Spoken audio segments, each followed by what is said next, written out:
Hello, everyone.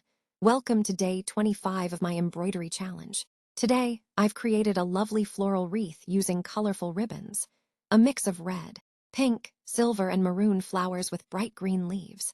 Each petal and leaf represents patience, creativity, and the joy of handmade art. Ribbon embroidery always amazes me. How a simple satin ribbon can turn into something so elegant and full of life. I truly enjoyed combining different textures and colors to form this soft, blooming circle of beauty. Every stitch reminds me that art takes time, but the result is always worth it.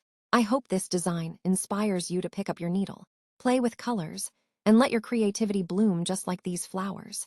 Thank you for watching, and I'll see you tomorrow for day 26 of this embroidery journey.